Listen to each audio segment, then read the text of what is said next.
Hello. I guess before we get started on today's topics, I'll go ahead and get the whole disclaimer thing out of the way.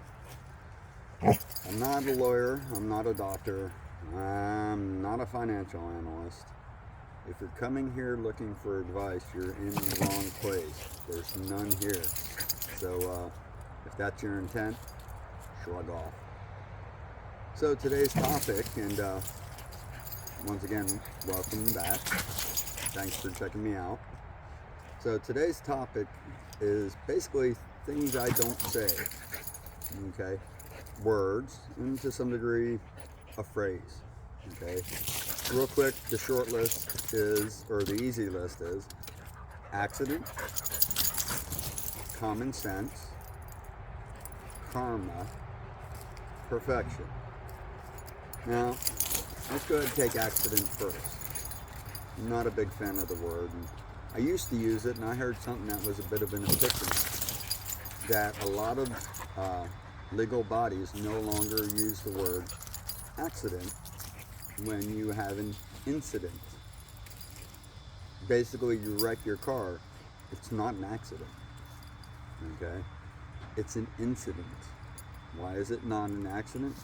Because something is the reason for it. I know the word accident basically implies unintended consequences. Most of life is unintended consequences, but most of life is not an accident. When you have an accident, according to most people's beliefs, there's generally no fault. Oh, I'm sorry, it was an accident, implying no fault of mine. Truth is, everything has a connection to something. Didn't get your tire blows out on your vehicle is a good example. You wreck and you run into somebody else. Horrible thing, terrible thing. How old were your tires? Okay. How good was your driving skill? Just generally speaking, a number of different attributes that contribute to a situation. Okay, could that tire have been replaced years ago? Do you not look at your tires to notice maybe there was a flaw in it? And don't get me wrong, a tire that looks perfectly good to an average person can go fine. You might catch something on the road. Okay, how did that something get on the road? Once again, was that an accident that it got on the road? So an accident caused an accident caused an accident? No, it's usually a consecutive series of events that cause an incident. Now, okay, fine, you want to use accident. I've got no issue with it. Generally speaking, though, a lot of our life and where we are in life has to do with our mindset about things. If you take the personal responsibility for yourself and your actions, not to say you won't have incidents of harm, bad doing, and even to some degree foul play against you, okay? But you lessen the likelihood, okay? It's a lot about personal responsibility. Well, sorry about the camera. I've got a puppy who's decided to play right here. So, generally speaking, though, if you want to use accident, that's fine. That's up to you. Me, I find with basically my philosophy of personal responsibility, it does not work. It just doesn't. Okay?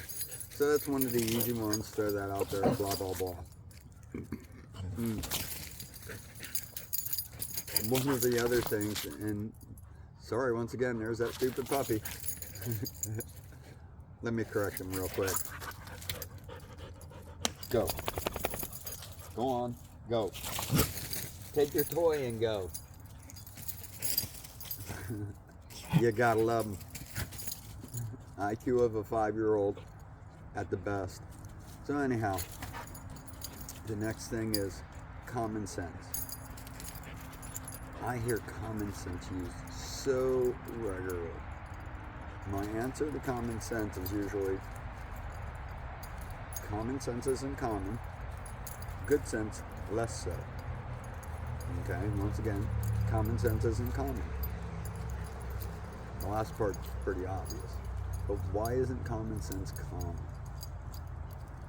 Well, one of the ways I like to really sell this to various people is I was servicing a jail. I was in an area with people from one of the islands. I don't know if it's one of our islands or the British Oldham or one of the, it wasn't Jamaica or anything like that. It was more like Dominican or maybe even Virgin Islands, who knows. But as I'm going through there and I'm on my way out, I'm waiting to have the guard open up the door and escort us through the door.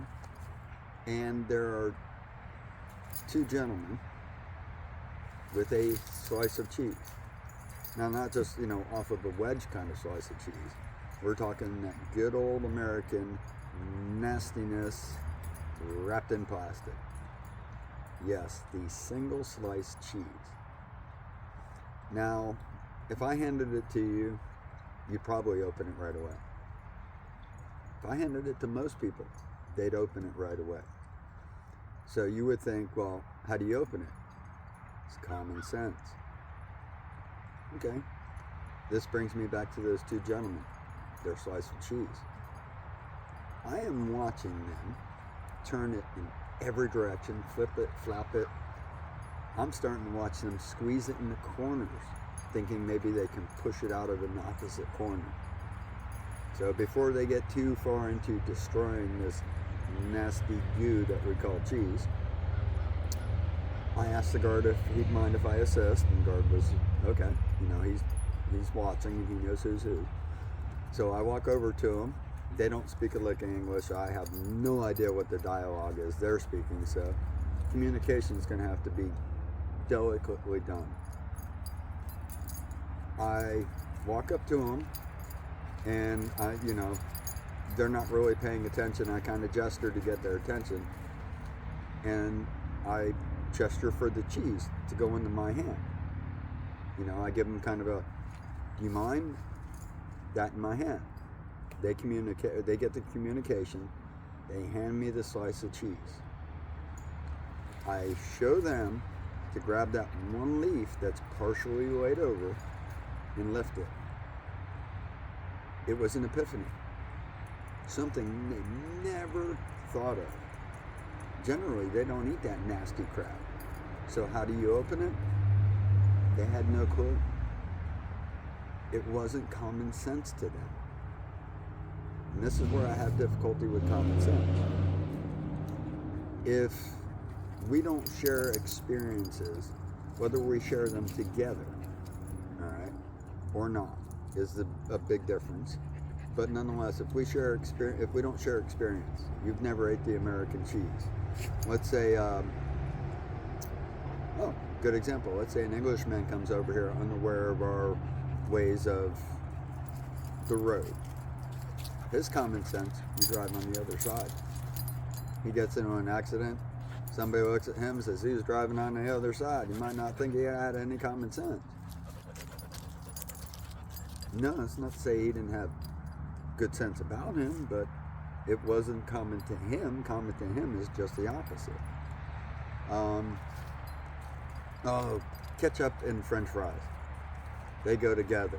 That's common sense. But I know people who won't eat ketchup on French fries. It has to be mayonnaise. Well, for me, that's not common sense. It's fine if you like it. It's not my thing either. But generally speaking, it's not common sense. So that leads me to that thought. Common sense isn't common. Good sense, less so. Because I can tell you honestly, most of the time, people are implying this person doesn't have good sense. They're not implying that their knowledge should be what everybody else in the world knows. They're basically, in many occasions, sometimes they are, but many occasions, they're implying should have had better sense than to have done that. And generally speaking, Yeah, a lot of people don't have a good sense about certain things. No need to go into that. I don't want to be derogatory and pick on people or anything like that, but we've all seen people do things that you just think anybody with an IQ higher than their shoe size would probably figure out. And, well, you're probably right. So, the next one, karma. Now, generally speaking, karma is the accumulation of your actions. And basically, really that's it. Now, if you look a little further in the definition, it will say something about justice. You know what I mean? Or getting what you deserve. I do not believe in karma. You know, and I know, hey, plenty of people do. First of all, I have a Christian belief, okay? Do my best to practice it, but nonetheless, karma doesn't work with Christianity. I don't know, maybe it does with the Indian beliefs. I think that's maybe where it stems from. But as far as any of the big three will say, Muslim, Judaism, Christianity, you're rewarded at the end for your good life. You're punished in the end for your bad life. Yet, people imply karma is reward and punishment by a non-being energy. This energy is just a self-aware energy that keeps track of your good and your bad, and when appropriate, punishes you justly. Yeah, right. Okay, no, don't get me wrong. Don't get me wrong. That's your belief. But having a Christian faith, well, generally, God judges you, and in the end is when you get your punishment or your reward. Karma doesn't imply that. You've seen people, something mess up from somebody they don't like, and you're like, oh, well, that's karma. You know what I mean? Or something really good happens to somebody, and they say, oh, that's karma. I can kick that right in the teeth. We'll do it right now. So, bad karma. Why do serial killers die of old age? Where's your karma? Now, don't get me wrong, Dahmer got his in jail. But who's that one guy? They use him for all sorts of studies and stuff. Is it Gacy, I think? Big guy, wears glasses, killed people, did nasty things to the bodies. Really just an abhorrent person in his actions. Now, oddly enough, everything I've seen when they speak to him, they study him, seems like the most pleasant guy. And even whenever you research him a little bit, you come to find that generally he was liked. He went to the bar with the cops and stuff like that, and they all liked him, spoke well of him. And even people around his neighborhood said nice things about him. But he kidnapped, tortured, and did horrible things to people. He's going to die of old age. Where's the karma? Okay, if that one doesn't sell you, hold on to your bootstraps on this one. Infant mortality. Generally speaking, infants die from what they call sudden infant death syndrome. This happens when the child is 2 years age or less. What the hell did those babies do that was so evil that the rest of their life was taken away? I mean, did they bite the nipple too hard when feeding? Did they make too many poops in their diaper? I mean, really, what did these babies do? And honestly, you could throw an abortion into that. But that kind of gets a little different, because there you've got two things going on at once. So, yeah, karma? No. And if you're willing to believe in karma, that also takes away from personal responsibility once again, which lends itself to a lot of what I say. Okay? I'm responsible for me, you're responsible for you, and these ideals that we allow in our head take away the personal responsibility and leave people blameless, shameless, and generally likely to proceed to do it again. Okay? Now the last one. This is one that I guess I'm being a bit whimsical, but it just absolutely sets my dander up. Okay? It really gets my ire.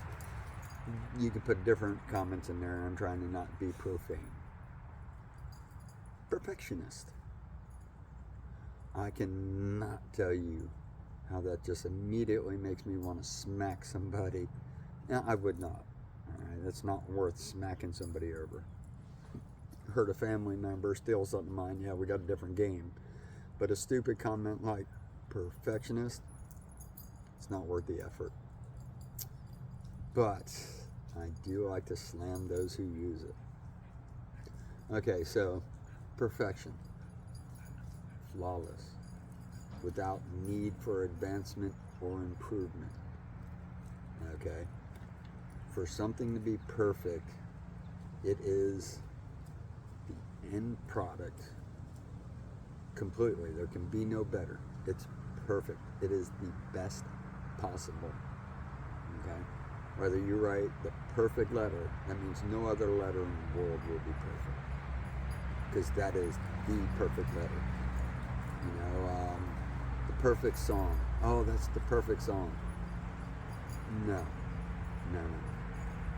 A lot of that stuff is just your personal like for something. You know, like get a Christmas gift and somebody gives you the gift and you say, oh, this is perfect, I love it, whatever. Fine. Okay? Perfect fits in that because it's less a real thing than perfection itself. You know what I mean? It's the expression of joy because you really, really, really like this item, or you really, really appreciate the gift. Nonetheless, so I don't really believe in perfect. Okay, I've never seen anything perfect. I guess you can go to my Christian belief and say there's been one perfect person, and they killed him. So as far as perfect, yeah, not a big fan of it. How do I shoot people down? I like this because actually I just did it naturally one day. Is it like a guitarist, a violinist, a pianist, an artist? I mean, most of those things, when you throw an ist at the end of it, it's a skill. Okay? You have to practice for a long time to be any kind of pianist, to be any kind of guitarist. Any of those things require personal dedication to the skill you're trying to achieve. Okay? Perfectionist, it's just somebody being a butthead. Somebody that, oh, well, I'm just a perfectionist. I don't mean to be a pain in the butt. Well, you weren't a pain in the butt until you used the term perfectionist. Now get out of my face. Of course, I can't say that to my customers. I try to walk that one delicately. Okay? Uh-oh. Hold on, I got a recall.